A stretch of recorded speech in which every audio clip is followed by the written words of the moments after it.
Buonasera, buonasera a tutti e benvenuti nuovamente a Teleradio Sport, come al solito al lunedì. Ciao Luca. Buonasera. E ciao Gloria. Ciao Roberto, buonasera a tutti. Allora, vediamo tanti colori, soprattutto arancioni che arrivano da Riva Samba, ma abbiamo tanti ospiti, tanti sport, tanti commenti come al solito ogni lunedì.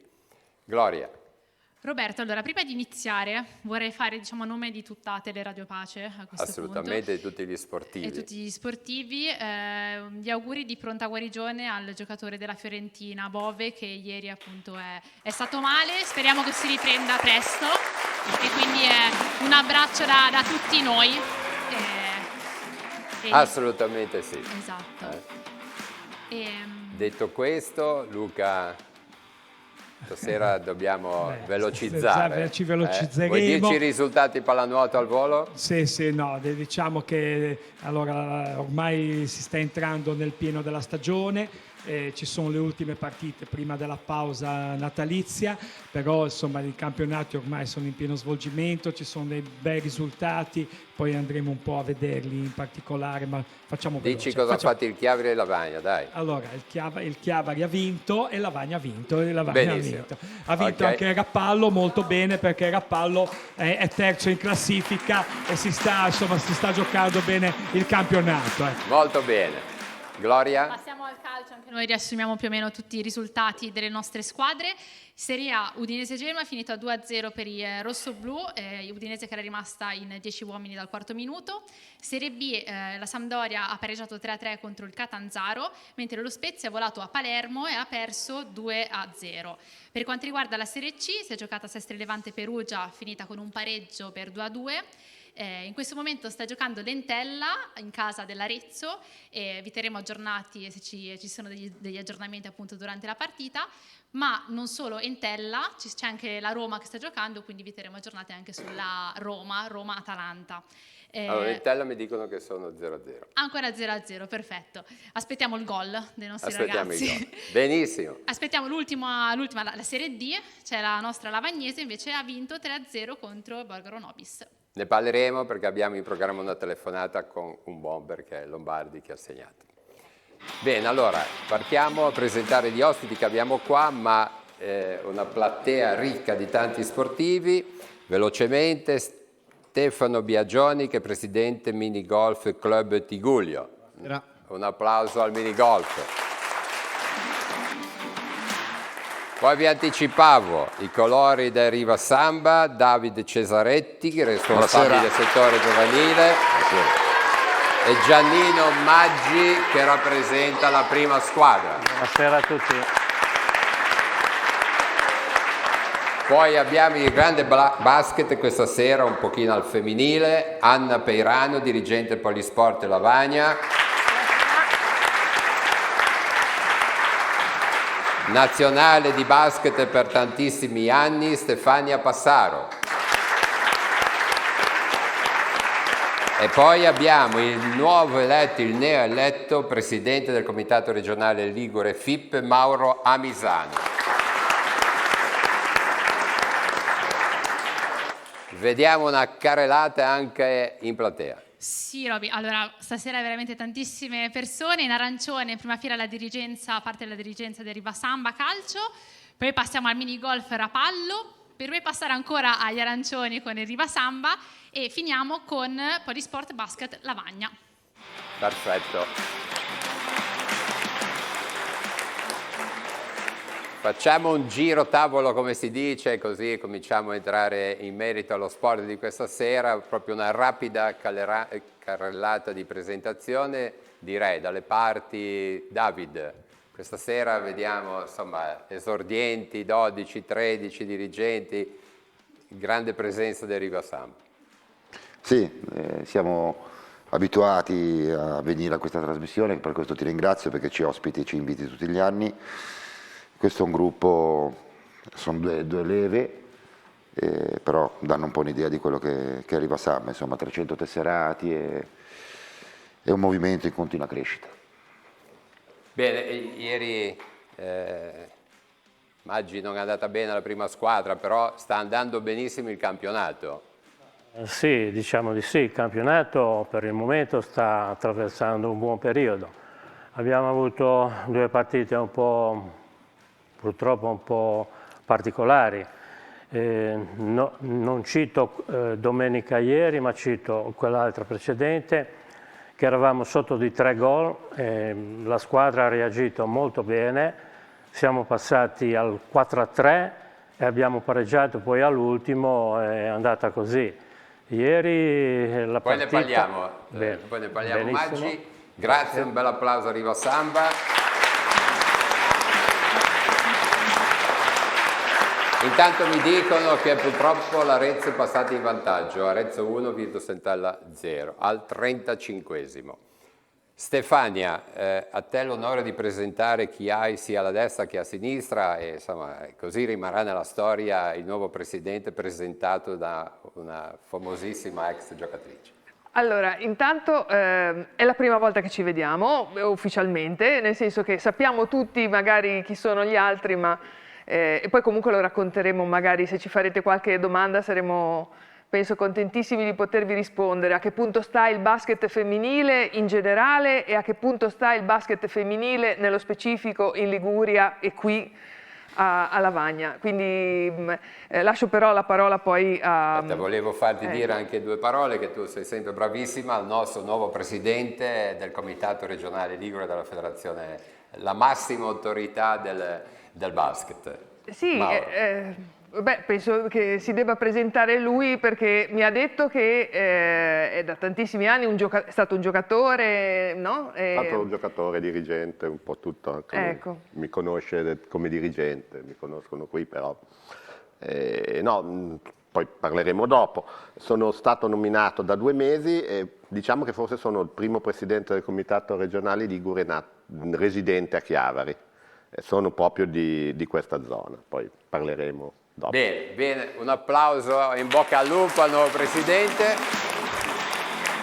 Parleremo di mini golf Rapallo, che è qua rappresentato da 3 persone, il presidente lo abbiamo qua, Stefano Biagioni. Buonasera,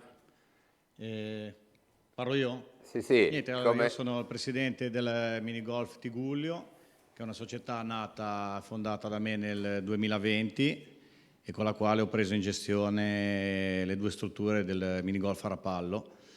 Però la mia passione non è proprio dell'altro ieri, perché è dal 1984 che ci gioco, quest'anno faccio 40 anni di tessera. È una passione vera e propria ed è uno sport vero e proprio. Molti lo vedono solo come un giochino, una cosa ludica. In verità noi abbiamo campionati nazionali, europei, mondiali e poi ne avrei da parlare fino a domani. Però. Bene.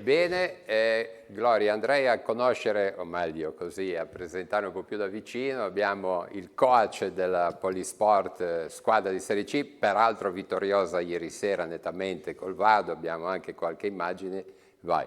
Ok, allora, il coach Davide Bernardello, ci vuoi raccontare un po' di questo gruppo? Volentieri, intanto buonasera a tutti. Diciamo che ho la fortuna di essere il loro coach da 2 anni a questa parte.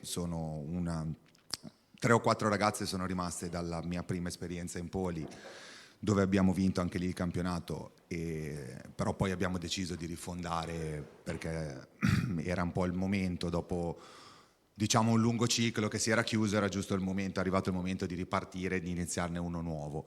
Ho avuto la fortuna e ho la fortuna di avere un gruppo di ragazze impegnative, perché tutti diciamo i ragazzi hanno bisogno di attenzioni, hanno bisogno di particolare cura, però loro sono brave perché io sono pesante e loro mi stanno dietro, lavorano, hanno sempre il sorriso e quindi poi le cose succedono e i risultati arrivano per questo motivo qua, perché c'è complicità, perché quando una persona ha voglia di insegnare e un gruppo ha voglia di imparare, diciamo che le cose belle succedono, e quello che sta succedendo e ci auguriamo che vada avanti così. Ecco. Assolutamente. Visto che sei vicino, un altro mister questa sera è una bella combinazione, no? Il coach della Polisport e il mister esordienti 12 Marco Bottero. Marco. Esatto. Allora, 32 anni nel Riva Samba.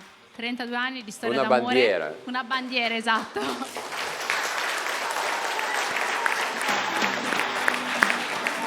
Ci vuoi fare un riassunto di questi 32 anni? Guarda, veramente ho iniziato nel 93 così e poi ho preso il patentino nel 96 e poi pian pianino, diciamo, penso che siamo io e il Pastorino le due persone con più anzianità. Ogni anno dico piantoli, poi mi faccio convincere, però è un po' una seconda pelle Rivasamba. E questi bambini, questi ragazzi, non bambini, la convincono a rimanere? Sì, poi ora questi qua, il 2012 è il secondo anno che io insieme, ci tengo a dire, a Giorgio Avellino, che è l'altro mister insieme a me, l'abbiamo presi l'anno scorso e cerchiamo di farli crescere al meglio. Anzi, quest'anno devo dire la verità che rispetto un po' all'anno scorso abbiamo trovato anche qualche ragazzo che è arrivato già pronto, qualcuno un po' meno, però siamo molto soddisfatti perché è un gruppo molto coeso, soprattutto con i genitori anche, cioè non ci sono problemi, quindi è la base, diciamo. Grazie ai due mister allora.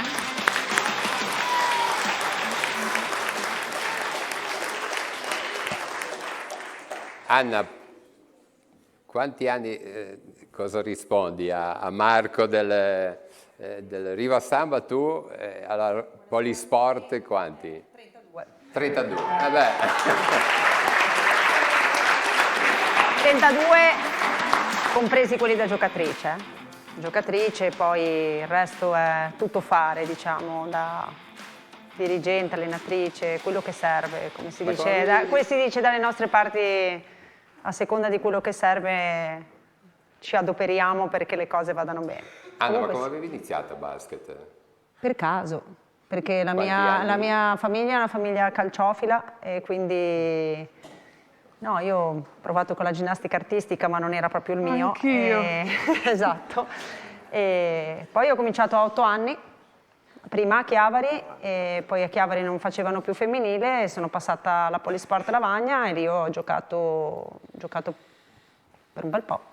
Invece Stefania, abbiamo due campionesse qua, e Stefania tu hai iniziato, ti ho sentito in un'intervista per dire, ero a Rapallo, ero in Liguria, però sono arrivati in nazionale.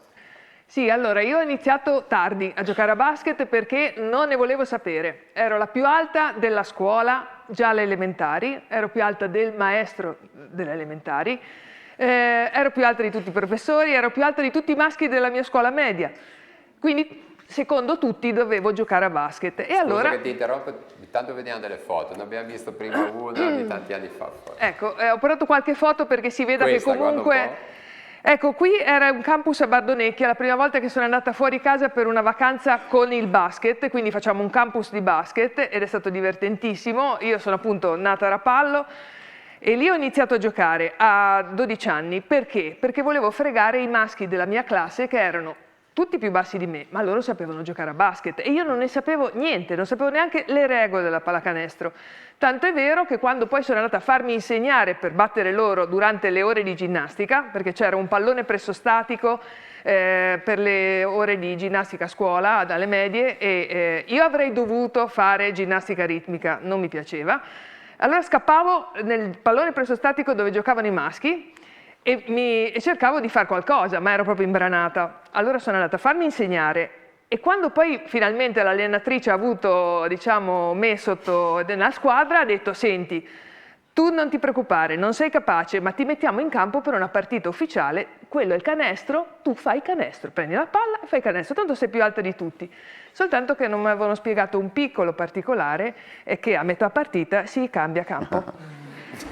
E quindi io ho iniziato, cioè quando è stato c'erano soltanto 2 tempi all'epoca, ma comunque quando è iniziato il terzo quarto, io ho iniziato, ho preso la palla a rimbalzo, non c'era più nessuno perché tutti erano andati dall'altra parte, perché giustamente quello era il canestro dove io dovevo stare in difesa, ma io ho preso la palla, ho detto non c'è più nessuno, tiro e ho fatto autocanestro. Quindi la mia carriera poi gloriosa è diventata dopo gloriosa, ma all'inizio è stata una figuraccia terrificante con un autocanestro. Facciamo la pausa, Stefania.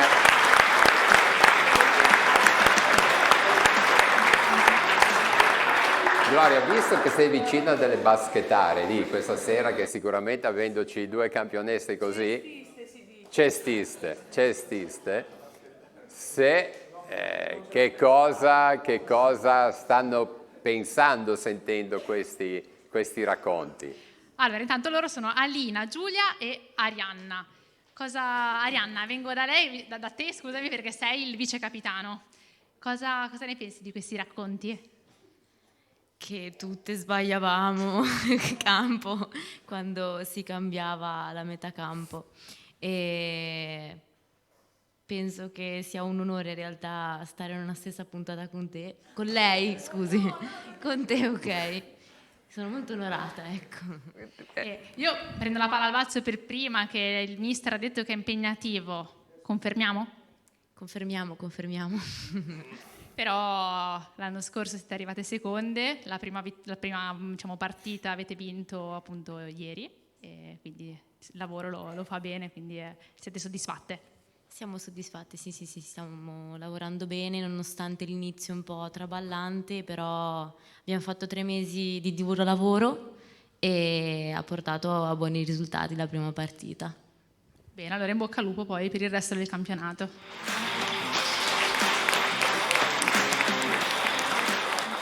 Stefano, ci vuoi raccontare qualcosa del mini golf? Perché bisogna vedere 2 immagini, perché sono sempre originali, proprio il mini golf è nel uno campo sport, di Rapallo. è uno sport molto particolare, non posso dire che sia uno sport ovviamente che fisicamente impegna, ma impegna molto a livello mentale. È uno sport molto paragonabile ad altri sport come tiro con l'arco, come tirassegno, dove ogni singolo colpo va calcolato, bisogna concentrarsi, non bisogna mai perdere la concentrazione fino alla fine. A volte si perdono delle gare, noi facciamo tutto il percorso composto da 18 buche per ben 3 volte, in alcune gare anche di più. Vuol dire tirare 54 piste e a volte io ho perso delle gare alla 53esima pista. Per cui basta un niente per andare di testa e perdere una gara. È uno sport al vantaggio che si fa all'aria aperta. Qui vedete le immagini del campo di Rapallo che abbiamo recentemente ristrutturato e riverniciato. Il campo è del 1974, io ho iniziato a giocarci 10 anni dopo. Per cui è un campo che ha 50 anni, uno dei campi più storici d'Italia. Noi abbiamo ben 2 strutture, un secondo campo che è dell'82, per cui anche quello abbastanza vecchio. La mia è stata una passione sin dall'inizio, l'ho fatta sin da bambino, poi piano piano ho cominciato a diventare istruttore e poi nel 2020 ho fondato una mia società con la quale ho preso la gestione del campo e della quale sono il presidente. Ecco, scusami un attimo che abbiamo una telefonata pronta con Luca Clemenza, trequartista del Sessi Levante. Luca? Pronto? Sì, pronto. Sì, mi senti? No, non riesco a sentire. Pronto? Eccoci. Ciao Luca, un applauso. Buonasera. Ciao, buonasera. Buonasera. Allora, raccontaci un pochino della partita di ieri, Sesti Levante Perugia, finita 2-2, una bellissima partita è stata, e, insomma c'è stato un pochino questo gol iniziale che a chiunque avrebbe fatto difficoltà. Voi siete stati bravi, avete pareggiato, poi 2 volte, insomma, e poi col tuo rigore 2-2. Sì, esatto, come hai detto te, il gol preso a freddo dopo 30 secondi non è una cosa facile nel calcio, perché spezzerebbe le gambe a chiunque. Poi noi venivamo da partite precedenti in cui avevamo subito gol nei primi minuti, quindi per la terza partita consecutiva subivamo gol nell'arco dei primi 5 minuti. Quindi non è stato per niente facile, però la squadra ha saputo reagire alla grande, siamo arrivati al pareggio, poi siamo andati nuovamente sotto e abbiamo avuto la forza ancora una volta di alzarci e saper prendere un bel pareggio che poi alla fine ci sta stretto, perché per quanto visto nell'arco della partita penso che alla fine abbiamo anche meritato, anzi abbiamo qualche rimpianto nel risultato finale. Assolutamente sì, ci poteva stare, abbiamo visto la partita, ci poteva stare tranquillamente una bella vittoria. Luca, ti volevo chiedere, in quei momenti che hai dovuto tirare il rigore, ecco, che pensieri si fanno? Ma diciamo che era un momento molto complicato della partita, appunto perché il rigore è arrivato sul 2-1 per il Perugia e segnare era importantissimo, anzi vitale per noi. Io ho avuto la fortuna ieri che è venuta per la prima volta mia figlia allo stadio a 40 giorni. Il pensiero mio si è focalizzato su di lei, sulla mia compagna che erano lì a guardarmi, non ho pensato a niente, ho pensato solo a far gol, a vedere la palla che oltrepassava la linea. Certo, dimmi un po', invece della tua storia, sei di Varese ma cresciuto a Vicenza, mi dicevi, no? Esatto, sono in realtà di un paesino piccolo in provincia di Vicenza. Sono nato a Varese, ma cresciuto in provincia di Vicenza. Com'è la squadra che insomma, ti porti nel cuore, magari da ragazzino, che ti è rimasta più impressa?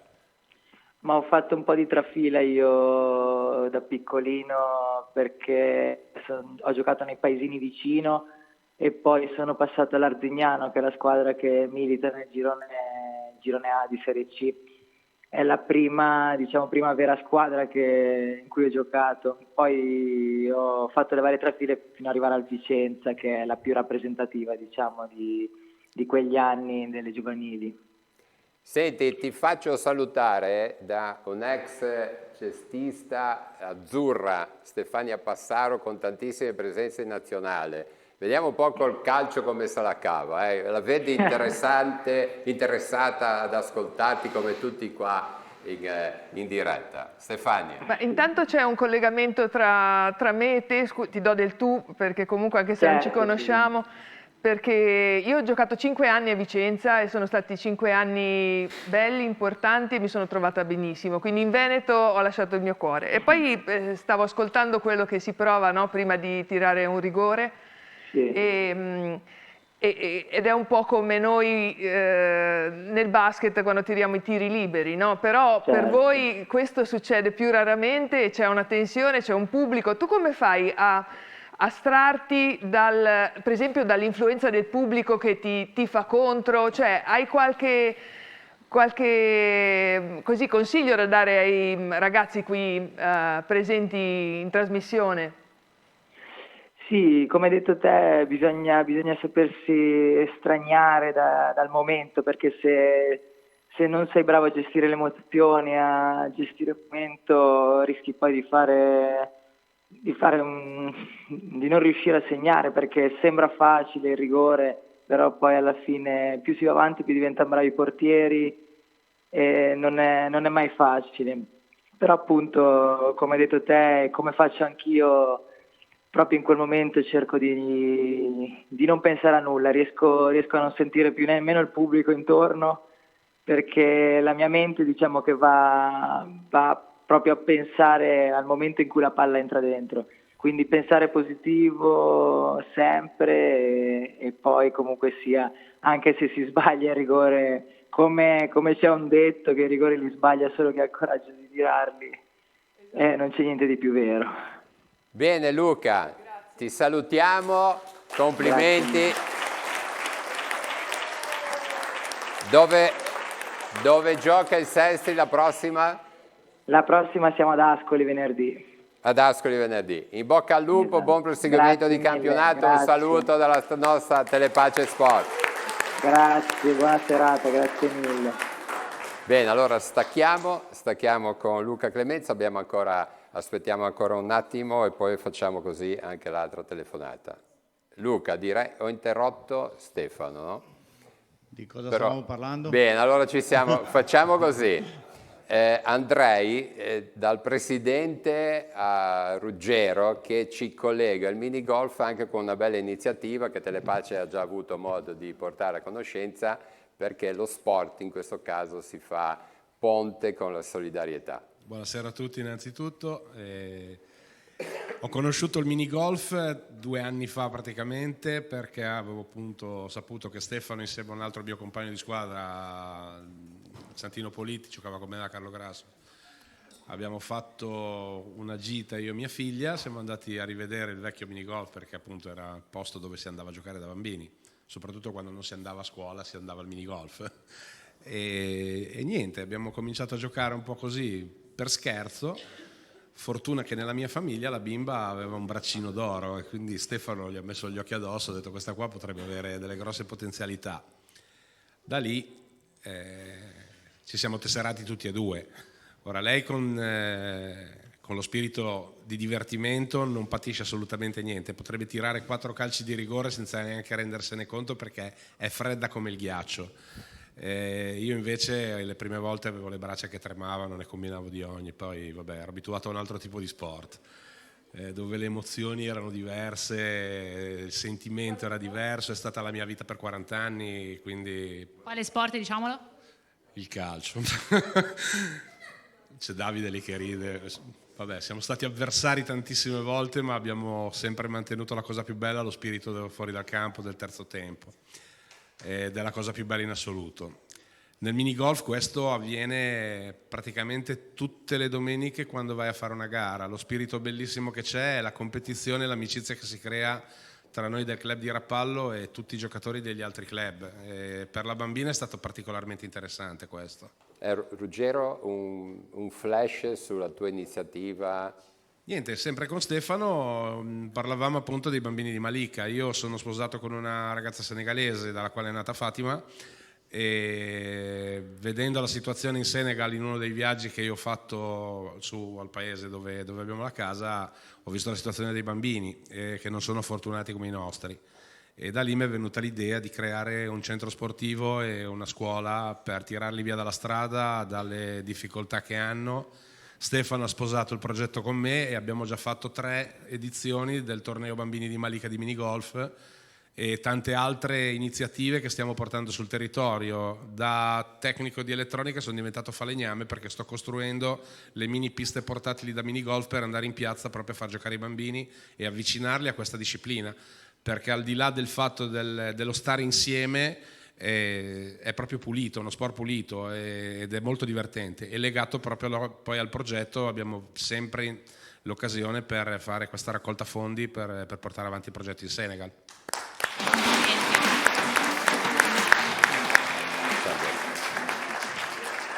Luca. Quante società ci sono in Liguria, scusa, di minigolf? Ecco. A oggi società ce ne sono, mi sembra, 5. Non è uno sport ovviamente diffuso come il calcio, però è uno sport di nicchia. Io ci tengo a dire, tornando al discorso di Ruggero, il discorso dell'amicizia che c'è nel mondo del minigolf. Durante le gare noi giriamo a terne, come succede anche nel golf, e siamo sempre ovviamente giocatori di altre società perché ci dobbiamo controllare a vicenda, cioè il più delle volte non esiste nemmeno l'arbitro da noi, ci arbitriamo tra di noi. La cosa bella è che ci aiutiamo a vicenda, cioè io mi sono trovato anche in finali, in gare dove mi stavo giocando la gara contro un avversario e l'avversario mi diceva come fare un tiro o io lo dicevo a lui, che è una cosa che in pochissimi sport accadono, cioè io facevo di tutto per far vincere lui di tutto per far vincere me. Per me questa cosa è proprio la differenza abissale, che è il famoso fair play che spesso di cui parliamo e in tante volte non si sa che cos'è esattamente. Bene, Stefano. Luca, poi ritorniamo. Luca, farei un flash, il primo flash sulla pallanuoto. Sì, allora partiamo subito con la 1 maschile perché la Prorecco è sempre in testa a punteggio pieno insieme al Brescia, quindi probabilmente fino allo scontro diretto andranno avanti appunto su questo binario del punteggio pieno, eccetera. Quindi in A1 il Savona subito dietro a 3 punti, quindi direi che le squadre liguri si stanno ben comportando. In Serie A1 femminile invece il Rappallo con le ultime 2 vittorie, quella contro l'Orizzonte Catania e l'ultima contro il Velanota Ancona, si è portato al 3° posto, quindi proprio all'inseguimento delle 2 prime in classifica, l'Orizzonte e la SIS Roma, e quindi sta giocando un campionato dopo una partenza un po' aveva perso contro Padova e Roma, dopo poi il Rappallo ha messo insieme le cose e quindi adesso sta entrando in piena forma, ecco. Per quanto riguarda la 2 maschile abbiamo avuto sia le vittorie del Chiavari e del Lavagna.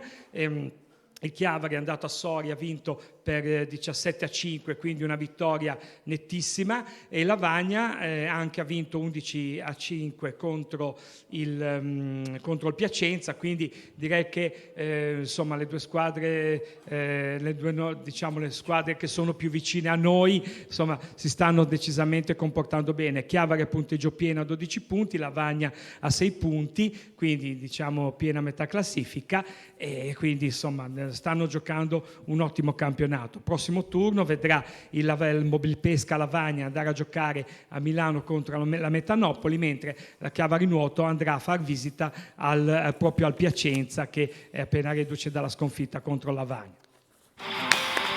Grazie. Allora, ritorniamo sul calcio, intanto così possiamo sentire anche l'altro ospite. David, 2 risultati, poi arrivo Maggi con la prima squadra. Aspettiamo intanto, tu come vedi un pochino le nostre squadre al di là del Riva, no? Parleremo adesso della Lavagnese. Che stanno facendo tutte piuttosto bene.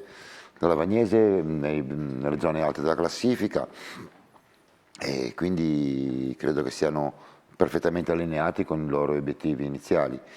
La Virtus Entella in Serie C insieme al Sestri, la Virtus sta facendo un campionato di alta classifica, il Sestri deve salvarsi e credo che comunque anche col pareggio di ieri stia alimentando questo obiettivo, che non sarà facile, ma quindi diciamo che stanno andando bene tutte. Assolutamente. Maggi, andiamo a raccontare un pochino, che l'ho interrotta prima, di questo momento, sì, con la partita 3-3, poi da 0-3, 3-3, e poi è venuta anche l'occasione di fare il quarto gol, giusto? No, abbiamo fatto anche il quarto gol, siamo passati in vantaggio. Dopo il 3-0 abbiamo fatto 3-1, 3-2, 3-3, 4-3 per noi, e poi hanno pareggiato gli ultimi 5 minuti, hanno pareggiato loro. Va bene, ci può stare tutto quanto. La squadra ha reagito molto bene, ha fatto quello che doveva fare una squadra, anche da parte dell'allenatore probabilmente gli avrà un po', come si dice, tirato le orecchie negli spogliatoi. La squadra ha reagito bene e siamo andati con un punto che ce lo siamo portati anche a casa e che ce lo siamo meritato. La partita di ieri invece è andata un po' non tanto bene, dal lato che abbiamo preso un gol subito nei primi quarto d'ora, 17 minuti, non siamo riusciti, il Bogliasco ha fatto una partita di romperci il gioco completamente, e la partita è andata così. Loro hanno vinto e noi abbiamo perso, e ce ne siamo tornati a casa con un rammarico che non lo meritavamo. Però il calcio è questo e lo accettiamo. Era un derby col Bogliasco. Sì, era un derby. 1-0. Classifica però vediamo sempre Riva Samba saldamente primo, Comunque 23 sì, punti. siamo sempre primi, anche se abbiamo perso, la squadra c'è al 100%, abbiamo anche un settore giovanile dell'Under degli Juniores, che ci dà anche degli inserimenti dei ragazzi che sono bravi, e riusciamo anche a portarli in prima squadra e fanno benissimo il loro dovere. Ecco, adesso abbiamo parlato della Lavagnese, campionato di Serie D, abbiamo un bomber di ieri, Angelo Lombardi. Angelo? Pronto? Sì, buonasera. Ecco, Buonasera. un applauso a Angelo. Allora, grazie per la telefonata, aver accettato appunto Grazie a l'invito. voi. Attaccante della Lavagnese, ieri il secondo gol. Vuoi raccontare un po' la partita ieri, peraltro vinta molto bene? Sì, abbiamo fatto, abbiamo dato continuità alla partita contro il Fossano fuori casa della domenica prima. Siamo contenti, abbiamo fatto una gran bella partita. Come voleva il mister, che come tutte le settimane ha preparato questa partita, e siamo riusciti a portare a casa 3 punti fondamentali e speriamo di continuare così. Ecco, ti abbiamo visto ricevere un premio, credo, dal presidente Stefano Compagnoni. Tu 4 anni alla Lavagnese, insomma, credo che ti trovi bene, una famiglia allargata. Sì, assolutamente sì. A Lavagna ho trovato un ambiente bellissimo, ormai è diventata per me una seconda casa. L'anno scorso ho raggiunto le 100 presenze e il presidente Compagnoni mi ha premiato. Per me è un orgoglio far parte di questa famiglia, perché la Lavagnese è una grande famiglia dove si sta veramente bene, non manca mai nulla, c'è tutto per fare bene, sono contento. Ecco, tu sei di Campobasso. Sì, io sono nato a Campobasso e poi dall'età di 17-18 anni ho cominciato a girare per il calcio già. E adesso ci chiami da Follonica, no? Dicevi in Toscana, Sì. Perché ti sei posizionato. Sì. Ecco. Esatto, ho giocato qui molti anni e poi mi sono stabilito qui e vivo qui con la mia compagnia qui a Follonica. Ecco, raccontaci qualcosa del mister Rosselli, che è un uomo di grande esperienza. Ma il mister è arrivato quest'anno e abbiamo capito subito di avere a che fare con un allenatore espertissimo che ha sempre fatto il professionismo e ci ha dato tanto sotto tantissimi punti di vista. Stiamo migliorando tantissimo settimana dopo settimana e grazie ai suoi insegnamenti, alla sua gestione che ha del gruppo, alla gestione che ha degli allenamenti, a qualsiasi cosa, ci stiamo trovando tutti benissimo e speriamo di continuare su questa strada. Guarda, questa sera ci sono tanti calciatori, abbiamo qua i rappresentanti del Riva Samba. Un consiglio, tu sei attaccante, perciò parlo un po' a tutti quelli che vogliono fare da grandi gli attaccanti. Quali sono i consigli che può dare un attaccante come te?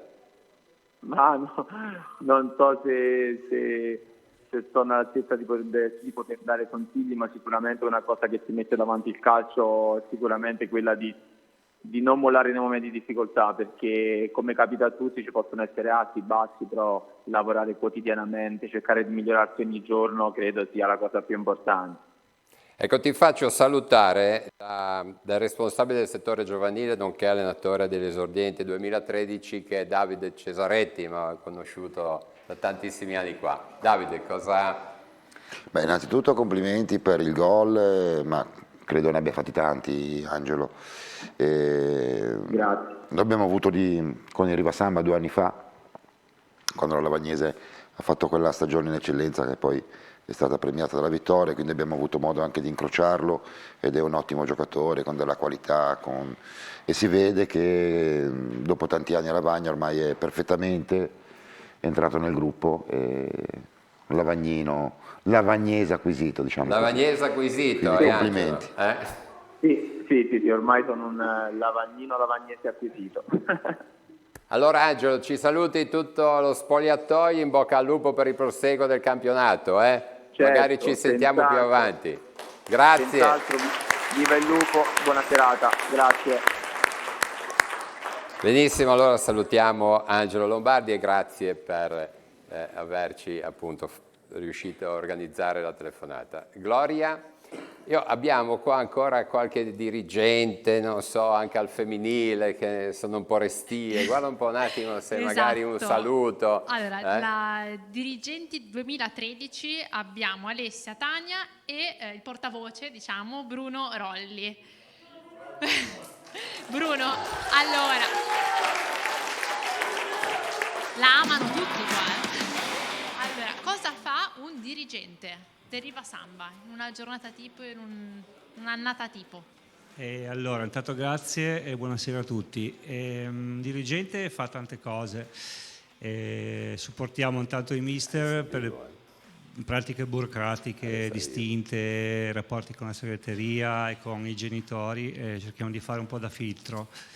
E poi gestiamo un po' i ragazzi, diciamo, in campo, spogliatoi, perché comunque una società seria deve prendere i ragazzi in carico quando entrano nel cancello del campo e poi consegnarli fuori, quindi non c'è solo la parte del campo che è, diciamo, di competenza dei mister, ma ci sono anche gli spogliatoi, di come si comportano i ragazzi, e si cerca di fargli fare gruppo, di non farli andare sopra le righe, comunque, e questo è molto bello, entusiasmante, e ci fanno comunque i complimenti anche quando andiamo fuori, tipo domenica abbiamo giocato con la Sestrese, i genitori ci hanno fatto tutti i complimenti per i ragazzi, e quindi è una bella soddisfazione.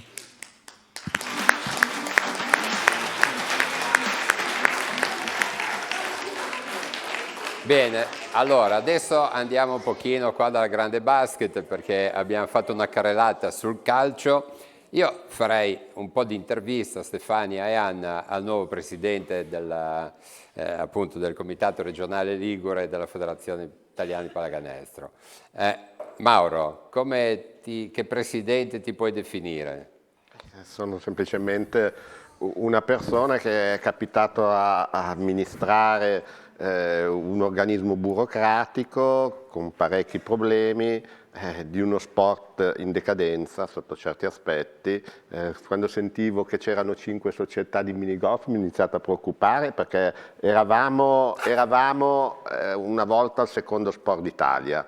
Siamo un po' scesi e ho detto fra un po' ci raggiunge ma non per disprezzo verso il minigolf, anzi ho detto in fondo siamo 60 società e voi 5, siamo solo 12 volte il numero che siete voi, e quindi sono capitato in un posto dove verrebbe voglia di dire c'è tutto da rifare, bisogna cambiare molto, cercare di capire tutto quello che abbiamo sbagliato, bisogna rinnovare non in modo becero, nel senso non dire mettiamo dei giovani perché sono giovani, però rinnovare e cambiare sì. Io ho 66 anni, inizio a dire ho il dinamismo adeguato, però poi vado in giro e mi trovo gente di 75, 80 anni, il futuro presidente federale, così dicono che sarà il futuro, ma c'è anche un avversario più giovane, e mi rendo conto di amministrare una struttura. Ecco, scusa un attimo. Mettiamo pure qualche immagine di basket, abbiamo il palazzetto La Nazionale e la Vagna alterniamo un pochino, tanto rappresenta tutto il mondo questa sera al femminile, ecco, benissimo. Quindi questa è la situazione che mi sono trovato. A me piacerebbe essere dirigente di tutte le società, inteso nel senso colui che dirige l'attività delle società, e vedere il basket sotto un profilo diverso rispetto a cui in gran parte è stato trattato adesso. C'è una federazione e si deve fare quel che dice la federazione. Io preferisco considerarmi un tramite rispetto alla federazione centrale per favorire l'attività delle società, ma questo fin dall'inizio per formazione, in secondo luogo perché non sono un burocrate, non lo sono mai stato e non ho nessuna ambizione, non ho nessuna ambizione nel senso che non devo arrivare da nessuna parte, il che mi facilita nel lavorare dicendo e facendo quello che voglio fare senza dover rendere conto a nessuno se non alle società che devo cercare di aiutare. Ecco, come si arriva a essere presidente di per caso in certi aspetti. Conosco regioni anche importanti che hanno nominato una persona perché non sapevano chi nominare, e parliamo di regioni grosse così. Perché è un incarico molto particolare, nel senso che hai tante rogne, molte volte devi metterci impegno se vuoi combinare qualcosa, c'è chi ci tiene, io ci sono arrivato per caso perché c'era una sorta di vuoto, c'era un precedente presidente uscente che però qualche società voleva cambiare. Allora io mi sono candidato, per quanto non mi facesse piacere candidarmi in contrapposizione a qualcuno, mi hanno eletto, ho la fortuna di avere portato con me anche il consiglio direttivo, perché poi nel basket si è creato una sorta di verticismo a tutti i livelli, cioè uno che comanda e gli altri che obbediscono. In realtà io trovo molto opportuno che si lavori per settori. Cioè una persona che coordina poi prenderà le sue decisioni se certe cose le ritiene importanti. Ho la fortuna di avere un consiglio direttivo che è concorde con me, li ho divisi per compiti. Se poi posso dire rapidamente qualcosa sul femminile, vi posso dire una cosa. È d'obbligo questa sera, certo, perché certo, se ma, no non ne usciamo. Io poi sono sincero, io ho sempre fatto maschile, non sono mai stato un grande appassionato di basket femminile. Però mi hanno dato un mandato specifico, il basket femminile, a dire il vero anche a Roma hanno dato un mandato specifico, il basket femminile, perché il problema è serissimo, perché noi qui non discutiamo di migliorare lo sport. Io volevo fare un torneo delle province, allora ho detto, abbiamo 4 province più il Tigullio che è considerato tale, allora facciamo un bel torneo delle province, mi informo, dico bene, facciamo il torneo delle province, provincia di Imperia, quanti tesserati ci sono ad Imperia? 4. Mettiamo il Tigullio, quanti tesserati ci sono in Tigullio? 10-11, non faccio una selezione, parlo di femminile, under 13. Abbiamo dei numeri bassissimi. Il basket femminile è una cosa che noi dobbiamo prendere in carico non per migliorarlo, per farlo esistere. Perché il problema del basket femminile è che se ce ne disinteressiamo, basta, non si fa più, perché ha la concorrenza severa della pallavolo. Immagine, presenta in un certo modo, è dura, però ha anche un qualcosa da arare, perché per dire le società che si sono messe nel femminile, qualcosina in altre zone della Liguria sono riuscite a concludere. Anna, hai una domanda con le tue impressioni?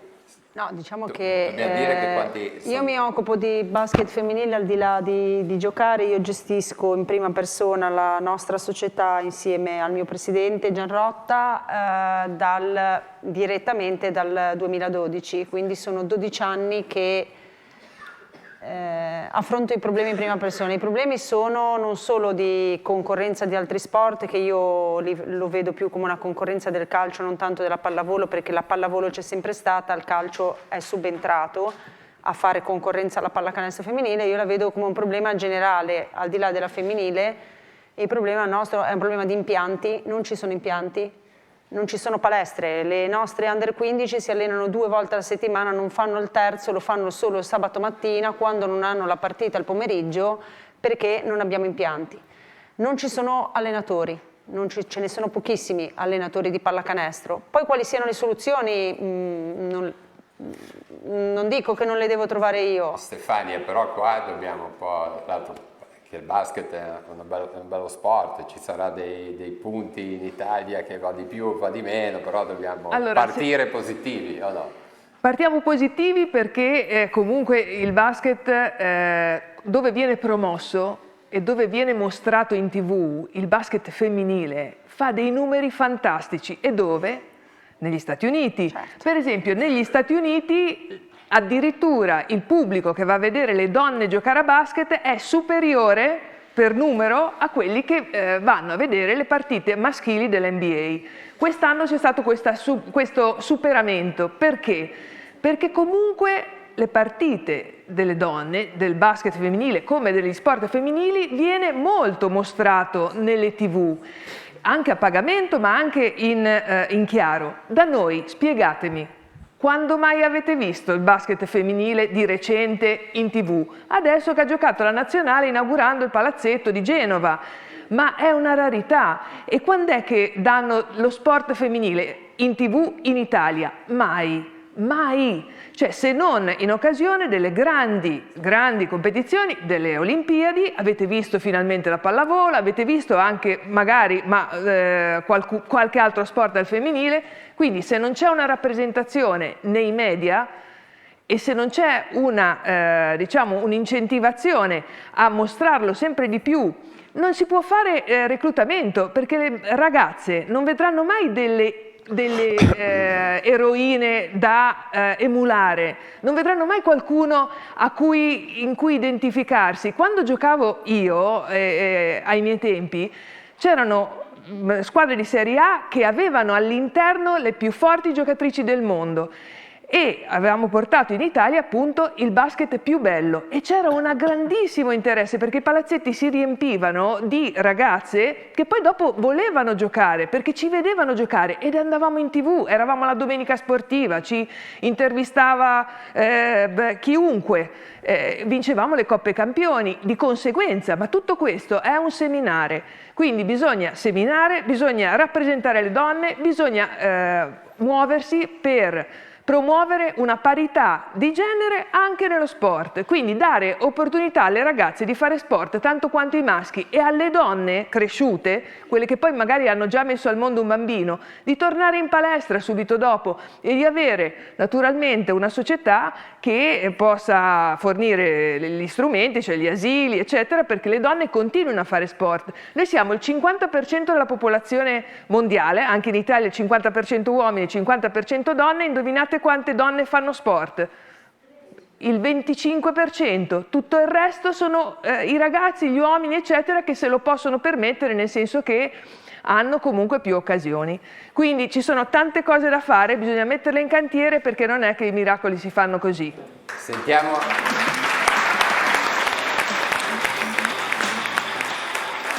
Gloria, cosa me la tenevo già da prima questa domanda. Quando, Stefania, parlavi del fatto che tu eri già altissima da piccola, la più alta di tutti, e quindi di default dovevi fare basket, ma quanto è importante l'altezza nel basket? Allora, l'altezza... Sei avvantaggiato oppure... Allora, guarda... nella squadra la Cechia che ha affrontato l'Italia basket femminile a Genova nel palazzetto inaugurato di recente a ottobre, la playmaker era 1,59.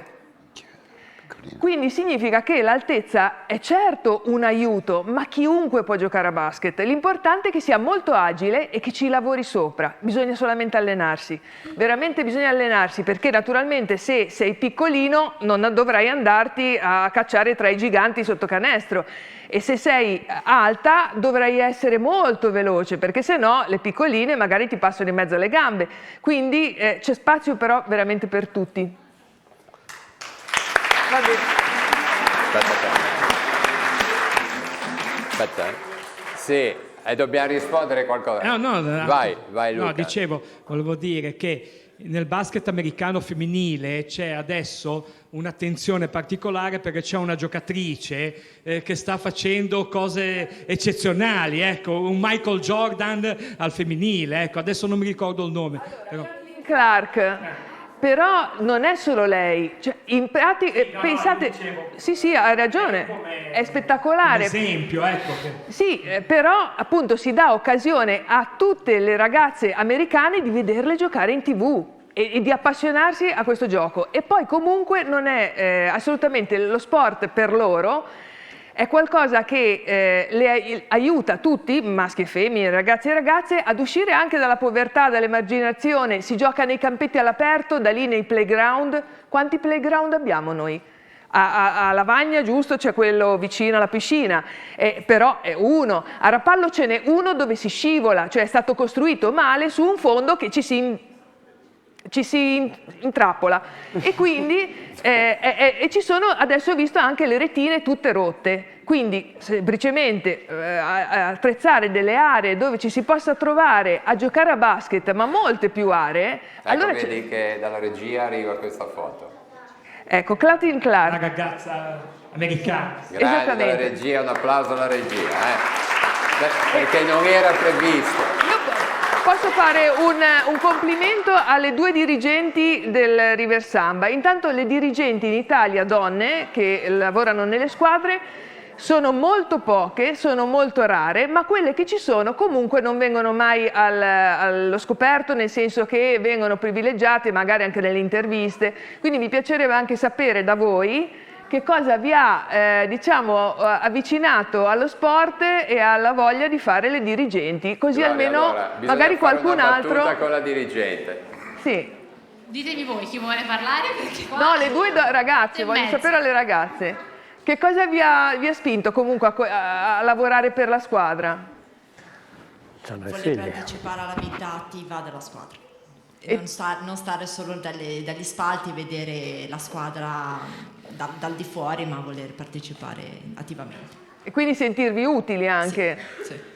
E voi avete fatto sport anche voi oppure? Sì, ho fatto ginnastica ritmica, pallavolo e canottaggio. Ah, e tu? Io calcio. Come vi chiamate? Intanto nome e cognome di tutte e due? Alessia e Tania. E cognome? Sarri Maini. Da quant'è che avete iniziato questa avventura come dirigenti? Io circa 5 anni fa. E io dall'anno scorso. Bene, vi faccio un grande applauso di incoraggiamento perché è bravo.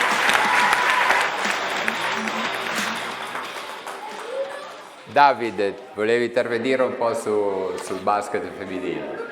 No, volevo intervenire sul basket femminile perché comunque io seguo anche altri sport, mi piacciono, basket tantissimo, ed è vero il tema che aveva sottolineato la nostra campionessa sul fatto che comunque poco pubblicizzato, non si vede. Su Sky adesso si vede molto la pallavolo femminile, basket femminile sì, si vede l'NBA ma non si vedono le ragazze giocare, e di solito è un veicolo importantissimo vedere la televisione, quindi promuovere lo sport anche al femminile, perché qua si parla proprio di differenza, credo, no? Fra maschi e femmine all'interno della stessa disciplina sportiva. Per quanto concerne, poi lascio subito la parola invece il discorso dirigenti Riva Samba, noi abbiamo qua anche delle altre con la Leva 2012 e la Marina che abbraccio perché è storica nostra insieme a... Io sono il responsabile giovanile e devo dire che i dirigenti cerco di sceglierli e prevalentemente ne abbiamo più donne che uomini, sono bravissimi tutti, ringrazio tutti, ma le donne sono ancora più precise, più metodiche, quindi grazie. Vado quasi sul sicuro con loro, ecco, sì. Gloria, vai. Con Ruggero Rossi, minigolf a pallo, volevamo fare Facciamo anche una interventi brevissimi perché abbiamo 5 minuti. Un nome, diciamo tutto, Fatima. Sì, legavo il discorso che hai fatto prima, Stefania. Il minigolf, la penalizzazione enorme che ha è la mancata visibilità, quindi il fatto di fare un progetto nostro ludico da portare in piazza è proprio per cercare di far capire che cos'è e incentivare. E per darti un dato, Fatima Ornella Rossi, mia figlia, è l'unica bambina tesserata nel minigolf in Italia.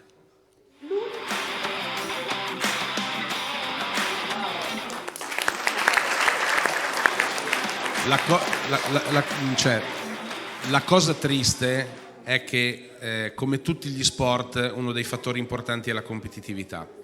La competitività è quello che ti fa crescere spiritualmente, soprattutto, che ti fa affrontare l'avversario, fortunatamente in questo sport, come diceva Stefano prima, in una maniera spettacolare, perché c'è un'amicizia tra noi e gli avversari che è veramente difficile. Io credo, Davide, di poter dire di aver sempre lasciato un bellissimo ricordo di me, più fuori dal campo che in campo, perché la cosa che tenevo di più era l'amicizia con gli avversari e con i miei compagni.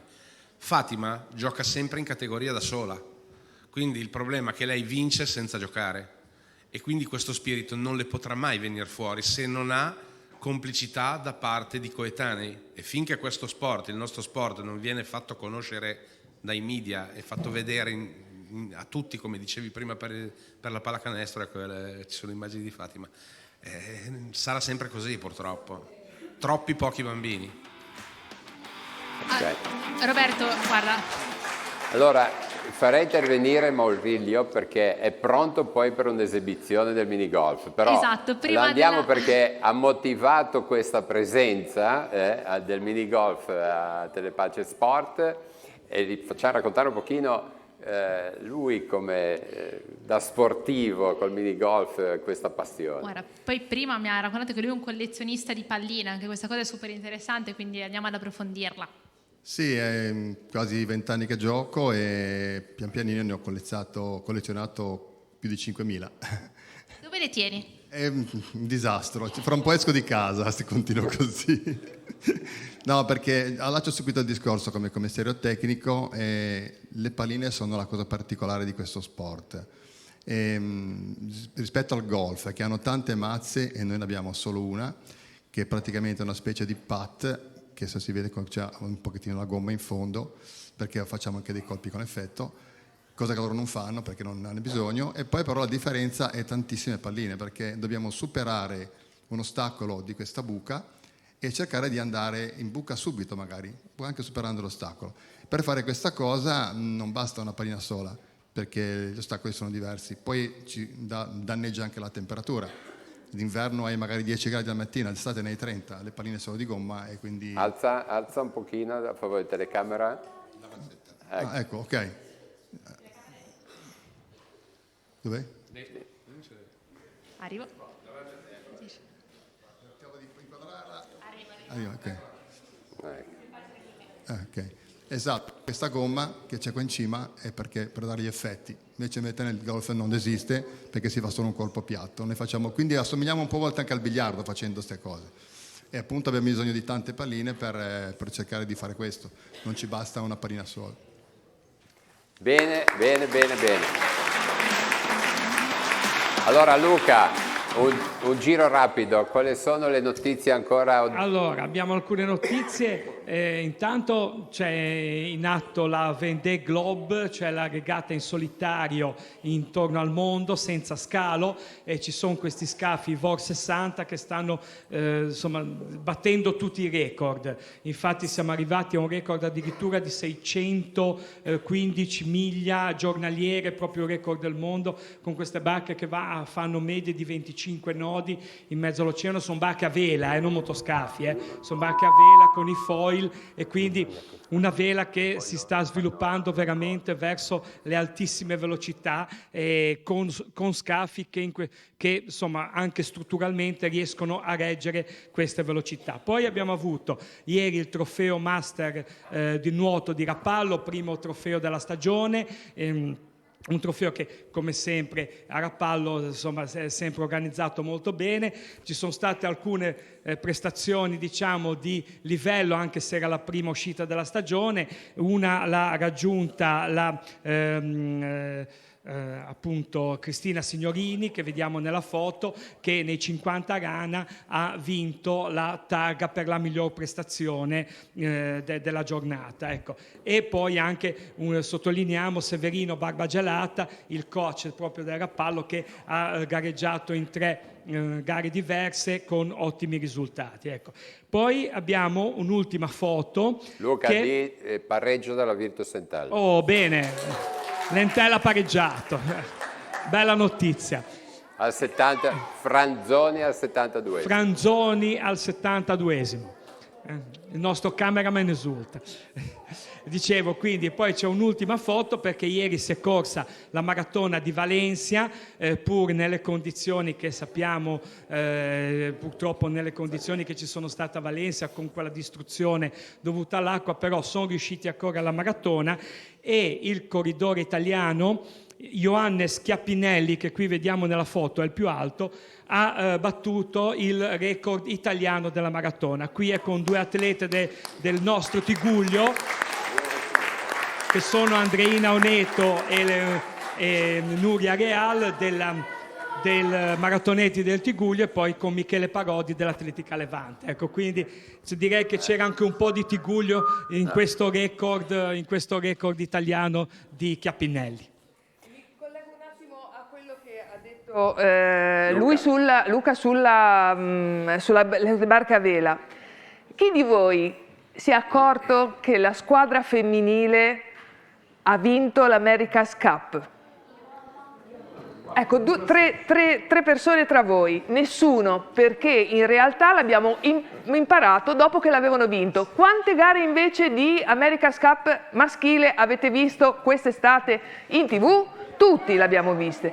Quindi anche lì era la prima volta che un equipaggio italiano veleggiava nella finale dell'America's Cup, della Pirelli Prada Pirelli Cup, Nessuno le ha viste vincere, ma hanno vinto. Anche qui è una cosa ridicola, non siamo un paese civile. Lo sport femminile, lo sport maschile, per quanto d'eccellenza, non vengono trattati alla stessa maniera.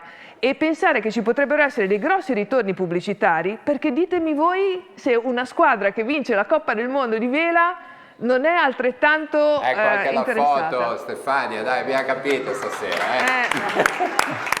Tutto al femminile, tutto al femminile. Mauro, ti vedo bene col settore femminile, ti vedo benissimo. Lo vediamo, ci avrà da fare, molto da fare. Molto da fare. Allora, abbiamo un papà. Dirigente anche. Dirigente. Esatto, Roberto. Allora, papà dirigente, papà di Gabriel, 2012. Alza la mano. E quindi Riva Samba. Come mai Riva Samba? Allora, io sono di Chiavari, intanto abito praticamente qua dietro e ho scelto Riva Samba perché secondo me è una realtà molto, molto importante per i nostri ragazzi. E finché vedo mio figlio arrivare a casa col sorriso dopo l'allenamento, dopo una partita, dopo una sconfitta, vuol dire che la società sta facendo un gran lavoro e funziona benissimo. Infatti io non posso fare altro che ringraziare Riva Samba. E tanti mi dicono sei un matto, parti da Chiavari, vai avanti e indietro. Io ho 2 figli che Riva Samba, uno 2012 e uno 2016. Però diciamo che il viaggio vale, i 10 minuti persi poi alla fine sono 10 minuti di strada, non è tantissimo. E la soddisfazione la vedo nella faccia dei miei figli, quindi sono contentissimo. Ringrazio David, ringrazio Pastorino e ringrazio i miei colleghi Marina e Francesco, dirigenti con me, e quindi niente, forza Riva Samba. Sempre.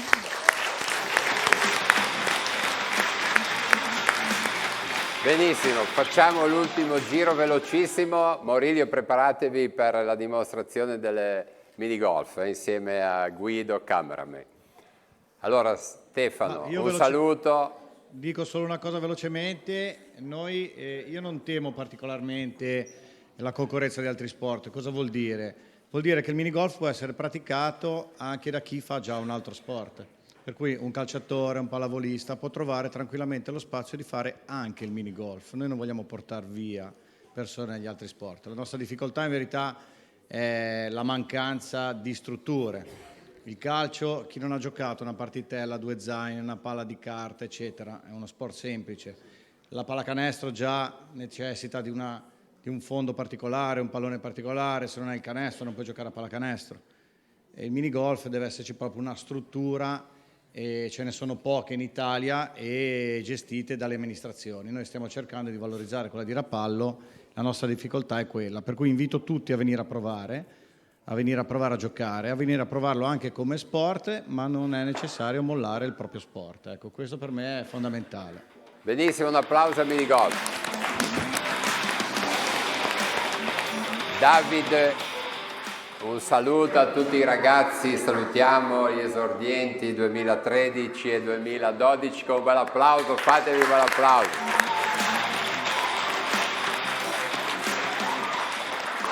Cosa diciamo? Innanzitutto hai fatto benissimo a rivolgere un saluto a questi bambini che sono comportati benissimo e ti garantisco che sono altrettanto bravi quando scendono in campo tutti. Sia dal punto di vista tecnico, calcistico, ma anche e soprattutto dell'educazione e del comportamento, che sono dei valori per noi importanti che cerchiamo di trasmettere al meglio possibile. Grazie ai mister e a tutti.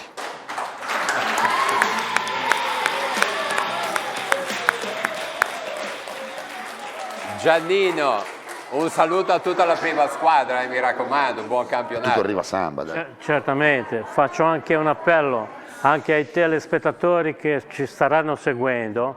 Se mercoledì sera ci vengono a dare una mano, che abbiamo una grande partita col Golfo Paradiso, che siamo quasi lì vicino, abbiamo bisogno di avere un sostegno alle 18. E dove? Da noi. Da noi. A Riva Samba. A Riva Samba. Riva Samba, Golfo Sì, Paradiso. Golfo Benissimo. Paradiso. Un saluto a tutta la prima squadra. Anna, l'appuntamento per la Polisport?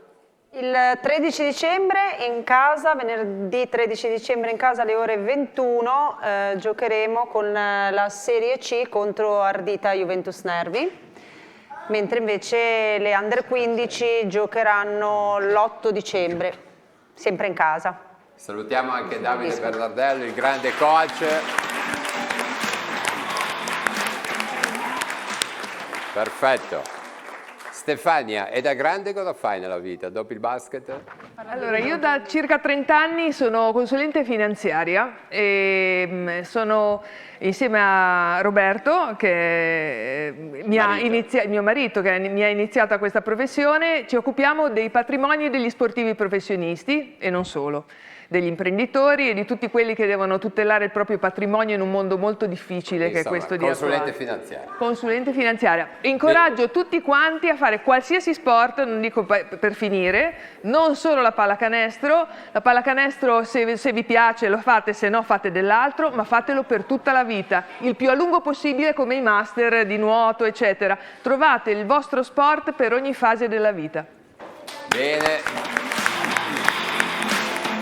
Allora, Mauro Amisano, quando è la prossima riunione in Federazione a Genova? La squadra è già tutta formata? Sì, la squadra è tutta formata, ci sentiamo quotidianamente, mentre ero qui mandavo dei messaggini. Una cosa che vorrei dire, magari sarebbe bello fare una trasmissione proprio per parlarne, fra le tante cose, è vedere cosa succede nei rapporti fra genitori e squadre.